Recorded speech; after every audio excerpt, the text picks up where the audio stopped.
All right, so we are here to discuss Sunday Night Football between the Washington football team and the Dallas Cowboys.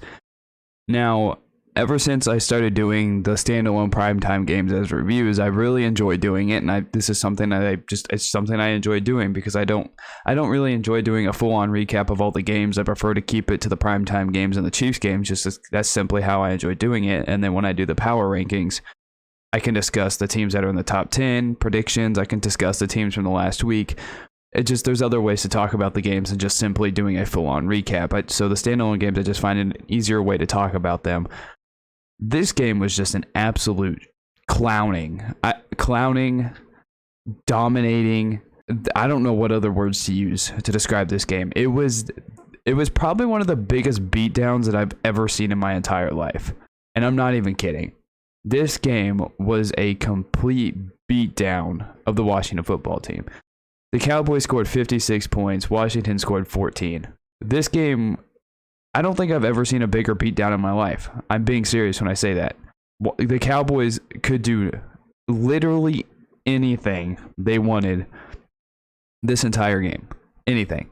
Now, for the Cowboys as a whole, I think this is good for them because they clinched their division before this game even started, so they were kind of pressure-free going into this game, so they kind of could play loose and free, and I think that's what they did most of this entire game, and they looked good doing it. Dak looked amazing. Everybody looked amazing. I think Dak had a touchdown pass to a tight end, running back, an offensive lineman, and a wide receiver, like one of the first people ever to do that, or like the second. Like, it's something that no one's ever really done before. I mean, it's a very rare feat. Their special teams just absolutely mollywopped them on one of the block punts for a touchdown. Their defense looked amazing. DeMarcus Lawrence touched pick six. Trayvon Diggs is an absolute beast. Micah Parsons, an absolute beast. Randy Gregory, an absolute beast. Like, that Cowboys defense is legit. The Cowboys offense finally looked good after the rough stretch that they had been going on. But just as the Cowboys as a whole, they scored 56 points and they looked really, really good. But the funny thing is I didn't learn really anything from the Cowboys, and I'm not taking away this victory from them whatsoever. I'm not. This was an impressive victory, scoring 56 points in a divisional game against an opponent that you just played a couple weeks ago and struggled very hard against. This is a very impressive win. But I didn't learn anything about the Cowboys, really. I mean, Dak, maybe a little bit about Dak. He has a lot of talent. I mean, but we already knew that. So really, what did we learn in this game? I don't feel like we learned anything. Like, the Cowboys are a very great team. I think they have literally everything. They're good to great at almost every single position on the football field.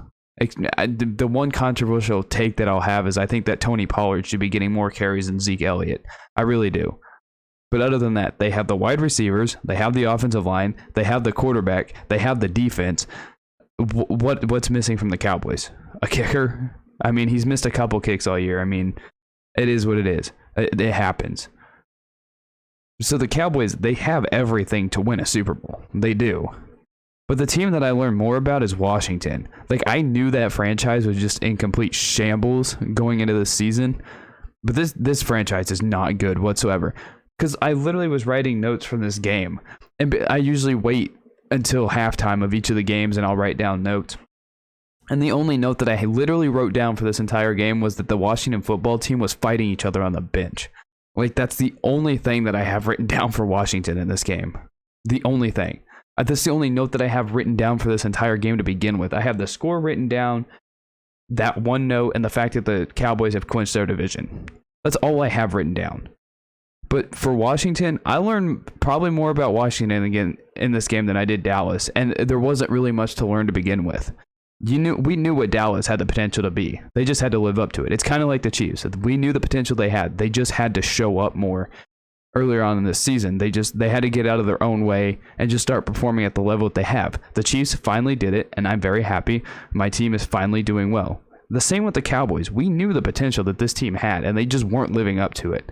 Washington, there's no expectations, and they somehow went even lower than the expectations. No one expects anything from Washington. And the fact that they've won 6 games this year is impressive enough for this shamble and joke of a franchise. Their owner sucks. Their GM, I don't think has any. I don't even know who the GM is. Martin Mayhew, I just looked it up as the GM's name. I guess he has no idea what talent is or how to do it, because the Washington football team, Terry McLaurin and Antonio Gibson and maybe Chase Young and Jonathan Allen are really good football players that they have on that entire team, and nobody else. They need a quarterback, they need an offensive line, and they need an entire defense. There was nothing that was impressive about the Washington at all. There was nothing good from them. Taylor Heineke sucks. I like him. I like the story of last year when he went into the playoffs, played Tom Brady close. That was a great, great story. I loved it. But this was just a pathetic, pathetic performance. Because before the Washington football team could even breathe, the Cowboys had put 21 points up in the first quarter. Then they put 21 points up in the second quarter. And then the Cowboys score 14 points in the second half.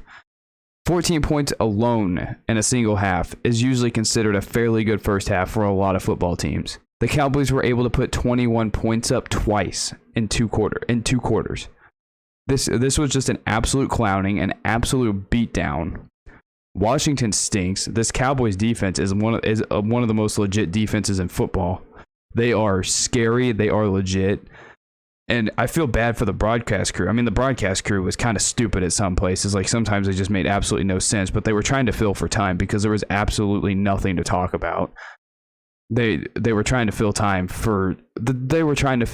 the entire second half, and that second half was the longest second half of my life. And it wasn't time wise. I think it lasts normal, just as normal length of time as any other second half, but it just felt so freaking long because this game literally felt like it was over after the Trayvon Diggs interception. It really did. Trayvon Diggs interception, touchdown, and then there was the pick six, and then it was just the Cowboys just rolled from there. And this game felt like it was over for sure after the first quarter, but the momentum shifted right after that Trayvon Diggs interception, and the Cowboys did not look back whatsoever. Now, so the Cowboys at this point, the expectations should be to the moon for them. So if they lose in the first round, it's got to be considered a bust of a season. Washington, they have everything. They need a new owner. They need a new GM. I saw a stat that Ron Rivera has like 8 losing seasons in his 11 seasons as a head coach. So as nice of a guy he is, I think it's time to admit that he's not a very good head coach. It may be the talent around him, but it's still not an excuse. This team stinks. Ron Rivera is not really getting this team in a place that we thought they would. I think he was there last year. He was there this year. They're not in a good spot. They're not in the place they need to be. So Washington, they just absolutely stink. They need a new everything. They need a new literally everything. I wish there was a positive to come from this game from Washington, but absolutely nothing. And the Cowboys clinched their division, and they didn't even have to play this game, and the Cowboys would have clinched their division. So this game stunk. This was one.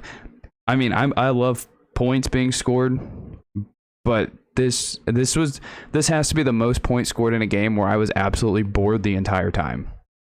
That's the thing. Because Dak Prescott in the first half alone had over 300 yards passing. He threw 4 touchdowns in the first half. Malik Turner came in and had an absolute beast of a run. Like, the Cowboys did everything in this game. This review is much longer than I wanted it to be. The Cowboys won this game, absolutely stomped them. The expectations should be through the roof for them. Washington stinks. Somehow, I think, by some miracle, they're still in the playoff race. They're not making the playoffs. There's no chance they are. And if they somehow make it, I will absolutely understand this season even less than I already do this year. But that is my review of Sunday Night Football. I did not mean to make it so long. This was an absolute clowning. There's nothing else to talk about this game. I will discuss the other games in my power rankings and possibly in the predictions later on this week. But thank you guys so much for watching. Thank you guys for listening, and I'll see you in the next one.